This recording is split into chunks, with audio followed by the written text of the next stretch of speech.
Well, someone asked for this after my 1999 review, so let's rock.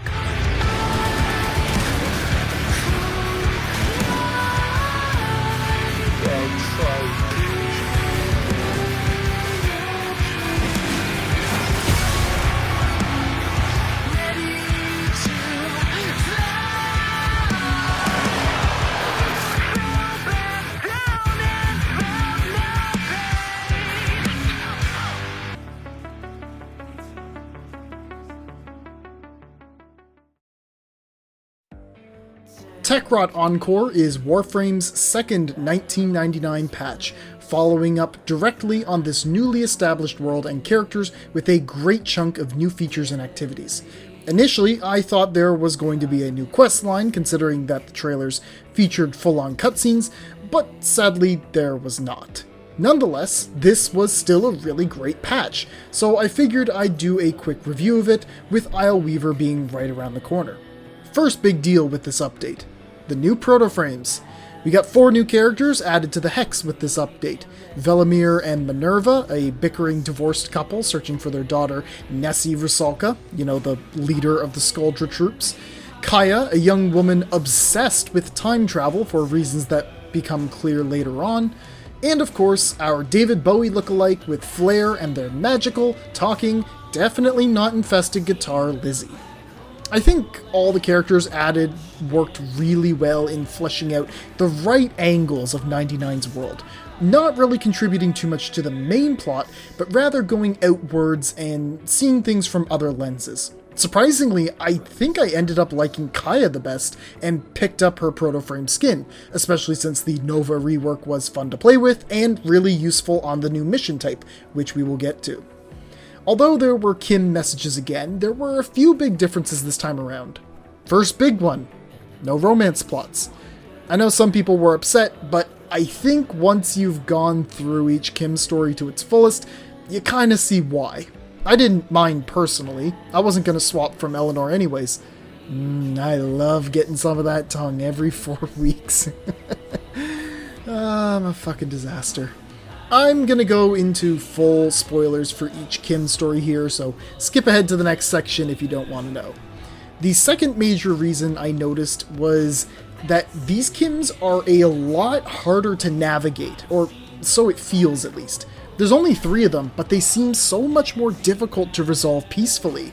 You're literally playing marriage counselor between Velimir and Minerva, who were very much in love, lost their daughter to a military cult, and then divorced, so you feel obligated to try and appease both of them, leaning into Minerva's seriousness and Velimir's doofishness in equal measure.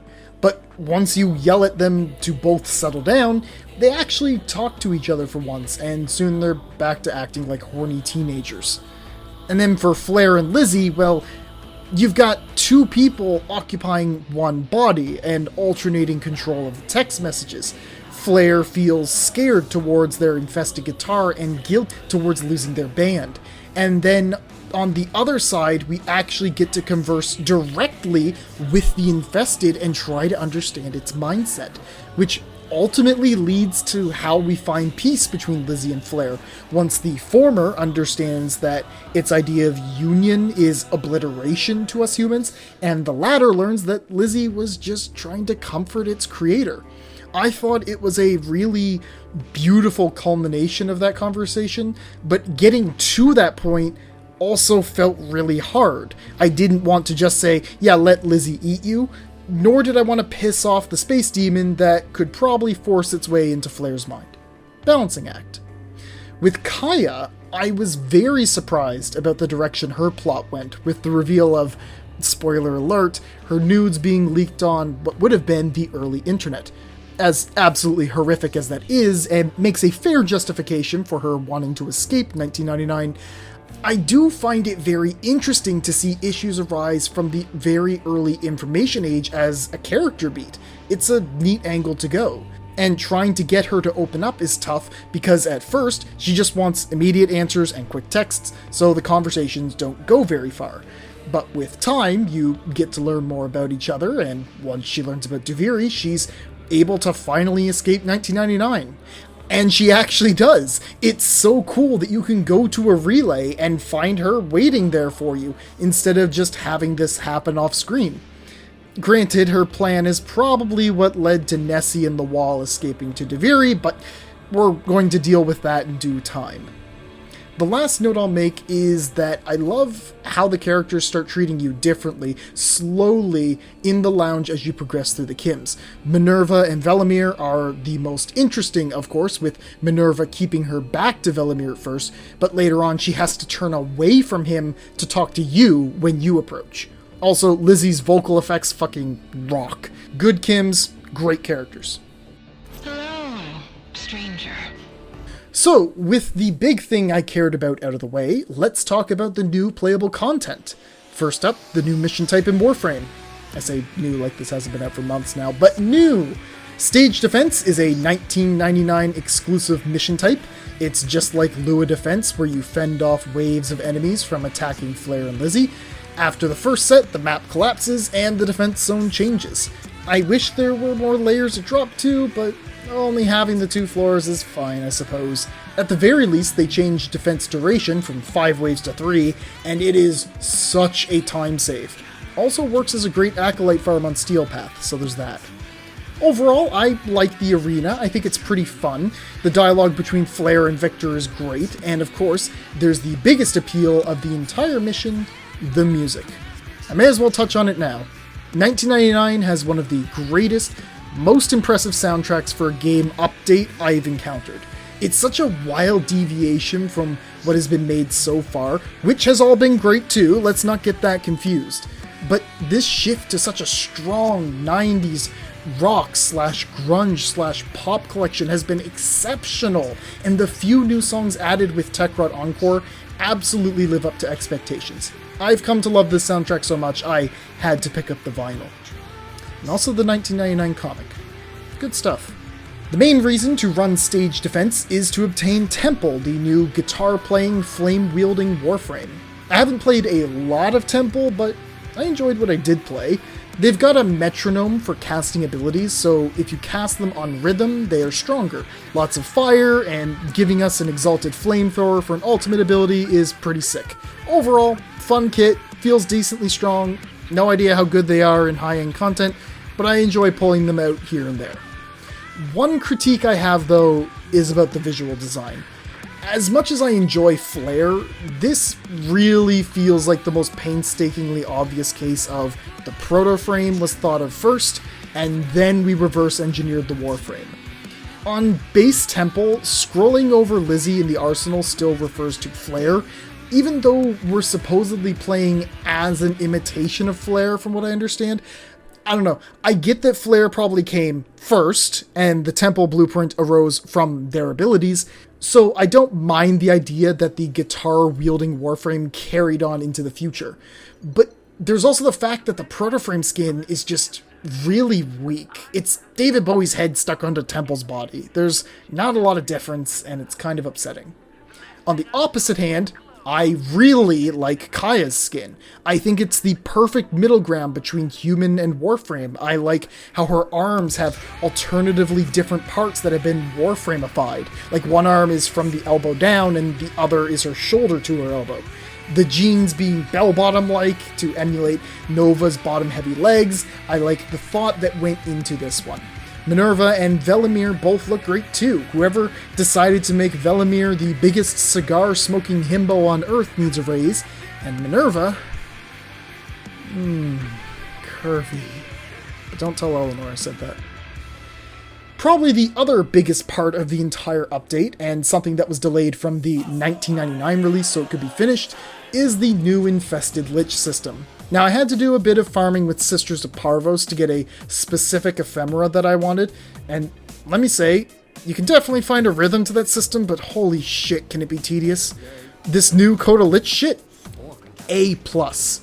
This system cuts down on the bullshit substantially, resulting in a new Nemesis hunt that, on average, always takes about an hour to complete from start to finish.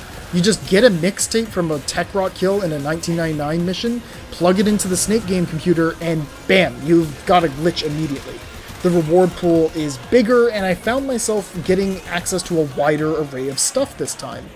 The Lich mods required are antivirus mods, but instead of playing Mastermind to figure out a 3-symbol sequence, instead you can equip 3 of the 8 total antivirus mods and only need 1 to decontaminate yourself. It's so much better.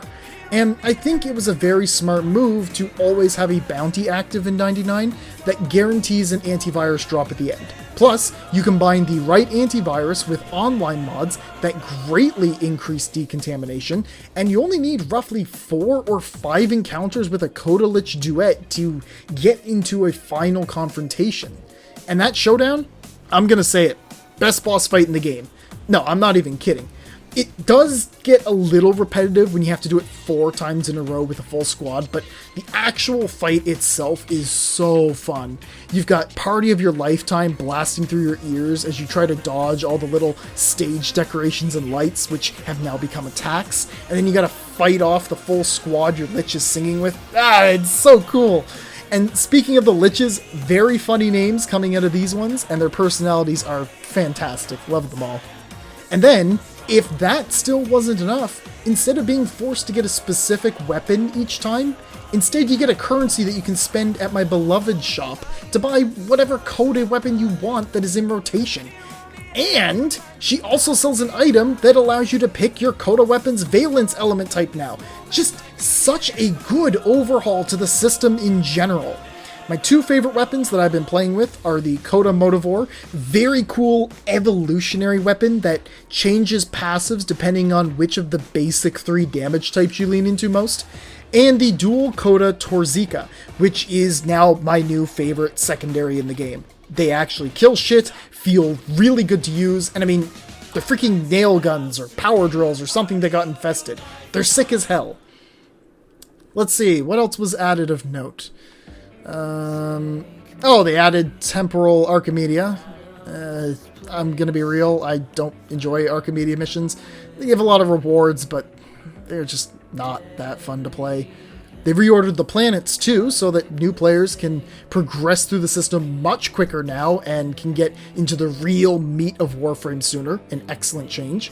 Oh, and the Nightwave Pass at the time had a selection of Techrot TV screen themed armor at the end, which was something I was dying to have. Absolutely love the set. Oh, and they gave my boy Calervo a great new deluxe skin with some very slutty shoulders. Nice. Overall, Techrot Encore has been a fantastic follow-up to the start of Warframe's next era. I really enjoyed playing through it, love all the new characters, the Coda Lich system is one of the best and funnest farms in the whole game, the final boss fight against them is by far the most exciting battle in the game currently, and yeah, it's great. I'm a little sad that we're walking directly away from 99 for the next update, but Isleweaver certainly appears to be continuing the story in some way. They're taking 2 of my favorite parts of Warframe, 1999 and Duviri, and putting them into one update. I'm so fucking excited for it. So, if you enjoy these little mini reviews/thoughts videos on Warframe updates, like and subscribe, comment below telling me that, or let me know your thoughts on Techrot Encore. Alright, thanks for watching. I'll see you soon in Isleweaver.